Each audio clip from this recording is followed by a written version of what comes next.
966. We are pleased to welcome onto the 966 Mr. Gautam Sashittal, Chief Executive Officer of the King Abdullah Financial District, also known by the acronym KAFD, in downtown Riyadh. KAFD is, of course, the city within a city that has redefined Riyadh's skyline and is the city's most sought-after business address and lifestyle destination. The district is home to many of Saudi Arabia's largest companies and regional headquarters of international corporations doing business in the region, as well as the kingdom's finest restaurants and real estate. KAFD is now owned by Saudi Arabia's Public Investment Fund, PIF, whose headquarters, the PIF Tower, is located in the financial district. An incredible building I visited in Riyadh in June. Gautam took over as CEO of KAFD in January 2021. Before that, he was CEO and COO of the Dubai Multi-Commodities Center, the DMCC, which was 8 times crowned the Global Free Zone of the Year. Gautam, welcome onto the 966. Nice to see you again.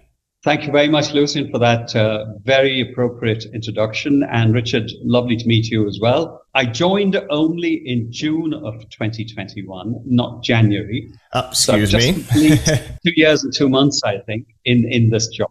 Let's get to your personal journey. And we learned, obviously, that you started in June 2021. And we also learned earlier that you haven't been able to play as much golf as you would like because you've been so busy.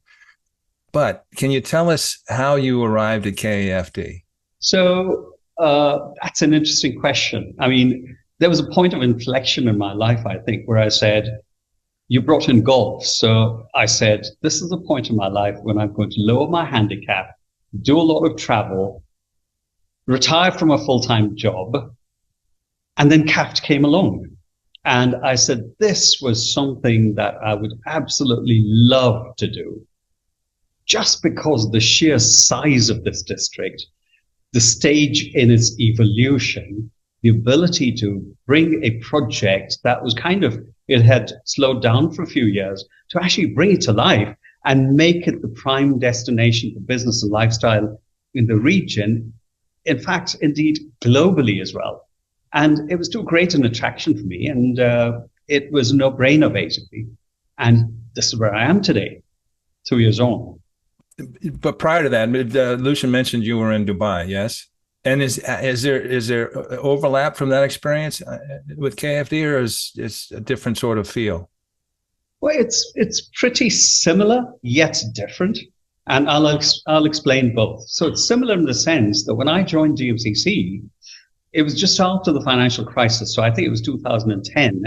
And so it was a similar sort of experience of bringing around a district that had incomplete infrastructure, where some of the projects are stalled, et cetera, et cetera. And it's really about bringing it to life and making it the most livable district in Dubai at that time. But more importantly, we actually made it that free zone, especially for commodities. That, as you said previously, I think that during the 5.5 years I was CEO at DMCC, we were named the #1 free zone in the world.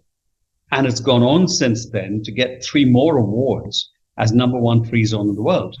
And it was also voted the most livable community in Dubai at the time. So yes, that experience is very similar in terms of building a district, building a community, creating a place to live, work, play, etc., making it a free zone. But more importantly, we had another role there in my previous job, which was about trade standard setting and trade facilitation. So we worked with certain sectors such as diamond trade, the bullion trade, the agri trade, and so on. And really, we were seen as the de facto standard setters for a lot of that. Now, that doesn't exist in this job. Now, I'll go to the difference here. KAFD, in terms of size and dimensions, is completely different. It's spread over 1.6 square kilometers land. Now, that is almost similar to the financial district in London, the City of London, which is 1 square mile. So in terms of dimension, you're talking substantially different. We are close to completing the delivery of 95 buildings, and we're building on another 18 plots as we speak. But more than that, we have to build the rest of the land bank. And that is what we're engaged in at the moment, which is tremendously exciting. What is the status of that? KAFD seemed contained and nearly finished. Can you tell us a little bit more about that? So our biggest challenge, of course, now is to keep the district livable as we build for the future. And that describes it all. It's a bit like being in Manhattan. It doesn't stop construction. There's always something happening around the corner. It's how you maintain that livability as you're building for the future. Because you can't say, let it stabilize, let's say for a few years, and then we start building again. Because there's a huge demand-supply gap here. There's a huge appetite for businesses to come in. There's a huge appetite for hospitality keys, for residences.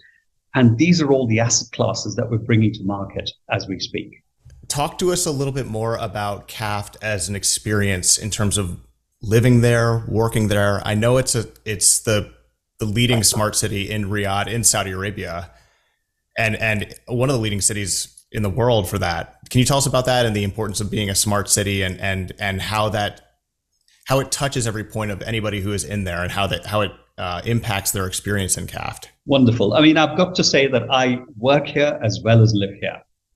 So I talk from personal experience over the last 2 years, for example, where let's look at the size of KAFD today and what sort of asset classes it has. Our aim is to make KAFD that 24/7 district that doesn't sleep at night, that doesn't sleep at weekends. And how can we assure that that happens? KAFD has 5 distinct asset classes, which a lot of districts either don't have or have realized it and are building those asset classes. And let me explain that. Number one is, of course, office. We've got almost 1 million square meters of grade A office real estate, where you'll have almost 100,000 people working in our precinct over the next 18 to 24 months. Number two is residences.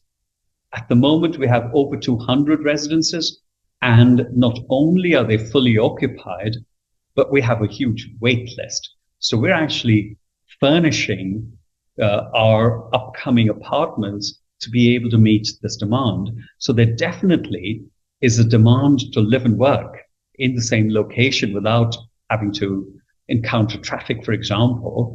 But also what we're trying to do, therefore, is to create that vertical open living where you can live and work in the same location. Now let's look at the third asset class, retail. Retail is absolutely what you call the sort of the veins or the arteries of any district. If you want to make it a 24/7 district, then you need enough retail, F&B, general retail, and so on. And I think you mentioned it previously, Richard, which is we've got some really good restaurants here, and that dining scene is evolving as we speak.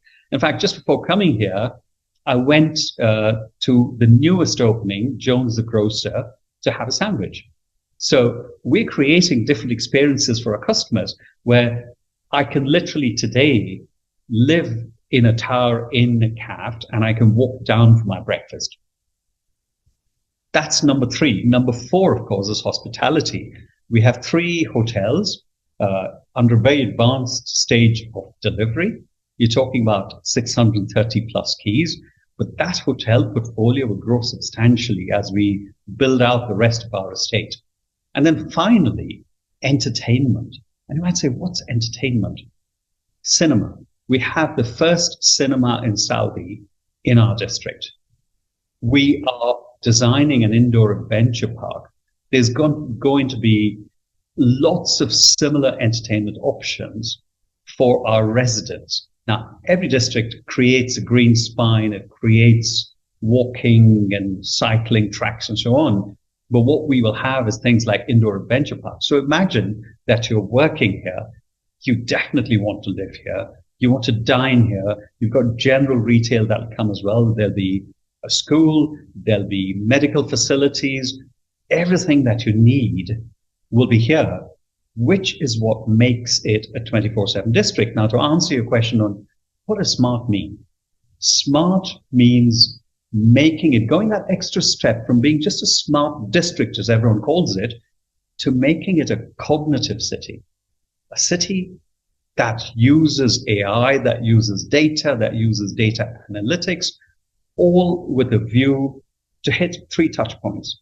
One is about sustainability, which is looking at how we manage our repairs and maintenance, for example, what sort of moving from reactive to preventative maintenance, for example, looking at all of our sustainability initiatives, and we can talk about that separately, but also smart building management, smart homes, and then ultimately it's about the customer experience.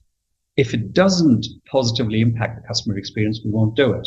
So we look at 3 aspects: sustainability, efficiency, and customer experience in anything that we do with smart city solutions. We've got about 48 initiatives at the moment, and we make a substantial investment over the next 3 years to actually bring these to fruition. You know, the KAFD is a fascinating story, and I like it because it reflects Saudi Arabia doing the work. And I say that because you look at NEOM, for example, you're talking about sustainability and smart city, and autonomous is they're doing this from a greenfield in NEOM, sort of the same thing. They're trying to greenfield. KFD is a different story. I mean, it was launched, I don't know if most of our listeners know, it was launched in 2006. It's been a giga project in the making for a long time. And there was a time, I remember in 2013, where people were looking around going, what are we going to do with all this office space? We you know, it's depressing the market. What are we going to do with KAFD? And then PIF took it over in 2018. And now it's just fascinating to hear you talk about it being oversubscribed. It's like a little laboratory. It's not a little laboratory; it's an enormous laboratory, and then you're sort of a harbinger of what Saudi Arabia is trying to do on a larger scale. And and I like it, like I said, because it's a little bit, you know, it's a you know, 2 steps, you know, 1 step back, 2 steps up. It's been a learning experience, and in that regard, very valuable. Is that correct? No, absolutely, and one of the benefits we have, as you mentioned, PIF as our shareholder, and PIF moving into the district, and a lot of the PIF subsidiaries moving in as well. This is what creates the start of a business ecosystem, which then encourages the private sector to come in, which encourages regional headquarters to come in. Now we've got legal consultancies, we've got strategy consulting firms. We've got international banks, we've got local banks, we've got the capital market authority that will come in. The stock exchange has a tower here as well. So really, that enables us to create that perfect business ecosystem of public and private, international and local. It's very exciting. And the momentum is extremely strong in terms of traction, in terms of both the office properties, the residential properties, as well as retail. And Lucian will attest to that. I mean, we've both been in Riyadh this year. Lucian's been several times. It's palpable. The KAFD as a hot spot is palpable. I mean, you know, it's how everybody in the city feels that way. It's the place to be. And I would like, if I may, it's really a striking place. And both Lucian and I have had an opportunity to tour the metro stop there, which is amazing. But can you talk a little bit about the design of KFD? I mean, because the way it's designed is to take advantage, to mitigate sun, to manage wind. I mean, it's a really intelligently designed place. Absolutely. I mean, if you look at when it was conceived, around 2008, for example, even today, all those years on, this master plan is absolutely ahead of the times. And why do I say that? The master plan was designed by Henning Larsen, and it's been built on top of a wadi, a natural wadi. So the master plan basically harnesses wind flows and channels them through the wadi. So the wadi, therefore, is, and this has been tested, it's about 7 to 8 degrees cooler than the rest of Riyadh, which is fascinating. Also, between the ground floor and the wadi itself, which is the bottommost level, there's a 2 to 3 degree temperature difference. So that makes us naturally, should we say, climate friendly.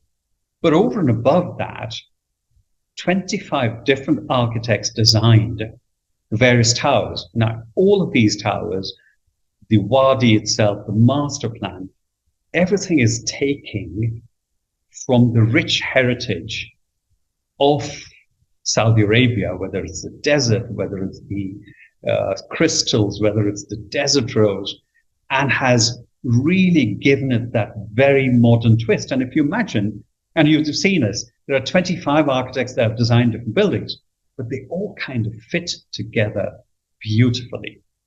And each of these has features such as most of the towers recycle grey water internally. We have an automated waste collection plant. The district is fed by 2 district cooling plants that we own that have a capacity of 100 refrigerated tons. So you don't have chillers sitting on top of the roof. You have chilled water going through. We have 2 Tier 4 data centers. So we have a very large, should we say, corridor of infrastructure that supports this district. There are solar panels. There's the shading, as you said, that cuts out light. We are working today on projects such as water recycling groundwater, using it for irrigation, for instance, of separating waste at source, so that only the general waste goes in separately into the automated waste collection plant, whereas the green waste goes separately. We're working with organizations such as Sumitomo to trial out new technologies that will basically coat the tops of buildings and even the public realm, so that you can actually reduce the heat absorption, reduce the heat island impact. Last year, we planted about 4,500 trees in the district, almost 500,000 shrubs, and 4,000 square meters of grass. So really all of these just add to the inherent sustainability credentials of the district. And to put it in perspective, KAFD is the largest LEED Platinum ND certified district in the world. And today, 43 of our towers, I believe, have either LEED Gold or LEED Silver. Now that magnitude, you would not see anywhere in the world. We've done segments on Salmani architecture, and we've had an architect come on and talk. It's just really fascinating. It's not just a collection of towers. This is a thoughtfully designed, integrated, cohesive, visually attractive space, and it's really striking in that way. Indeed, it is. And every time I look at it, and my camera's always out, I'm always taking pictures from different angles because it looks different. It looks different during the morning, different during the day, different at night, different from different angles. It is fascinating, and I never tire of looking at it. Gautam, how much fun are you having? It seems like you're having a lot of fun, and it's really cool to see, because KAFD is sort of central to all of these sort of events going on in Saudi Arabia now, and there are so many, just one after the other. How much fun are you having? I'm having so much fun that I can be overwhelmed at times. You mentioned, so and Lucian mentioned this in the opening, and PIF took over the project in 2018. We're fascinated by PIF, and we actually have a guest on coming on in a few episodes up just to discuss the Public Investment Fund, because it's a unique vehicle. It's a different animal, and it's doing things that I don't know that other sovereign wealth funds have done. And in the domestic scene in Saudi Arabia, it plays a big role. What does it mean to KAFD to be, owned primarily and have PIF at the head of what you're trying to do? That is an interesting question. I mean, I would use the analogy of saying strong parent, strong child. And I think that tells you everything. So they fund us, they have funded us, they support us. As I said, we're part of their ecosystem, and therefore they become a part of our ecosystem. We can lean on them for a lot of specialties that we may not be able to have, or look at the other portfolio companies that are doing wonderful and exciting things. So really, in a lot of ways, we benefit from being owned by the PIF and from being coached, mentored, supported, advised. You can name it. It's a symbiotic relationship. Is that the tallest tower in KAFD, or is it the Aramco Tower? Yes, the PIF Tower is the tallest at 385 meters. The Aramco Tower is not that tall. The second tallest is what we call the Zebra. It's twin towers that go up 61 stories because it looks like a zebra. It's a beautiful tower, 2 towers. Well, if you're a local, and it is funny, I'm sure you have KAFD locals. I'm sure when you go from your residence to your office, you're seeing familiar faces and this sort of thing, which gives that sense of community, which is exactly what you're after. It's got to be. I'm sure each building has names, but you're talking 95 structures, right? And how many more are online coming on? I couldn't say that. All I can say is that there are several projects in the pipeline at the moment, but time will tell how many we build and how soon we build it. The point is that we will accelerate the development of the entire land bank. And so it all depends on how master plans evolve, and what the demand is, what sort of asset types. So it'll be a mix of these 5 asset types, as you said, but we might need to balance a bit more away from the office real estate into other asset types, because you need to have more people being able to live and work here, because that reduces traffic flows, for example. If you're creating a business ecosystem, you need more hotel rooms, for example, to support that business ecosystem. So that, you cannot have a business traveler coming in from the US, for example, coming to the airport, coming straight to the metro station in KAFD, and then doing their work and saying, oops, I need to look for a hotel somewhere outside. Let me find a car. By the way, on the cars, we signed a deal with Careem, which is like the Uber in the Middle East. We signed a deal with them last week where they will have Careem cars and captains stationed within KAFD. So it's easy for someone who comes into KAFD to dine or to work to find a taxi to go out of the district. They don't have to wait. So these are sort of conveniences that we're constantly looking at in order to improve the customer experience. My guess is you project forward. So right now, interesting enough, KAFD, you've got the metro is going to open shortly. Maybe at the end of this year, but it's coming. You've got a major metro station right at the KAFD. The city's moving out north and west. North, and you've got a new Maraba has been announced. King Salman Airport is out that way. It's not going to be too long before KAFD is not really on the edge of the city. How do you see the future unfolding for KAFD? I don't believe it's at the edge of the city even today, because the city has been steadily moving north and towards the airport. So you almost become the centerpiece, right, for the city. And that's why it's important, or was important, for us to activate all of that business ecosystem, which then, as I said, is that definitive business ecosystem that feeds on itself, which is why that connectivity to the rest of the city through the metro lines, to the airport through the metro lines, through the city buses that are starting up now, all of these become important. And we don't look only at external mobility. We also look at internal mobility within the district. So we have multimodal transport internally. We started shuttle buses, for example, last year. And so they transport you from a dedicated parking structure to your office or your residence or to a restaurant all through the day. We put that on the house for our tenants. We are building a network of 42 skywalks, which will connect all of the buildings. So you literally come into the metro station. There are 2 skywalks that connect out of the metro station, and you can walk through the district and through the retail, basically, to anywhere in the district. That's a 24/7 climate controlled mobility solution.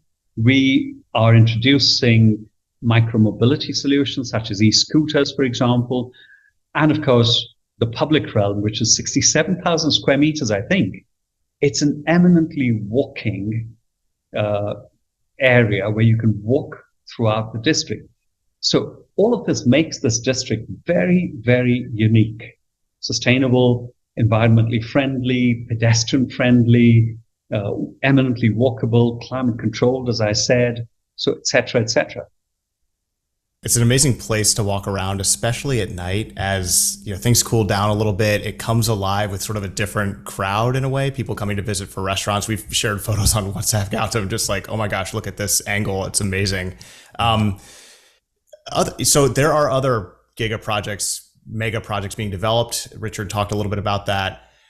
What sort of, and those projects have their own CEOs. What sort of lessons or challenges would you or are you sharing with leaders of those projects, things like Diriyah and the Red Sea and other areas around Saudi Arabia? And you're the first and furthest along, what can they learn from what you're doing?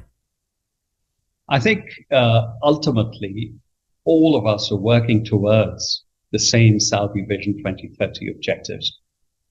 So even though we are developing similar asset types in some cases, the aim is common for all, basically. It's to build infrastructure that actually makes Riyadh, for example, amongst the top 10 economies in the world by 2030. So we share a lot of stories. If you're talking about what's happening in contracting,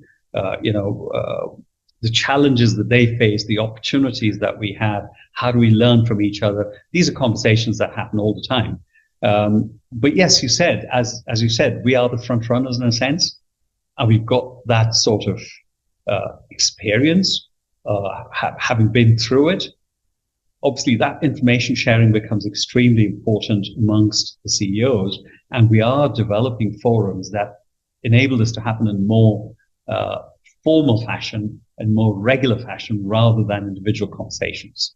It's an invaluable laboratory. We've done a segment on zero gravity urbanism, which is the driving design behind the line.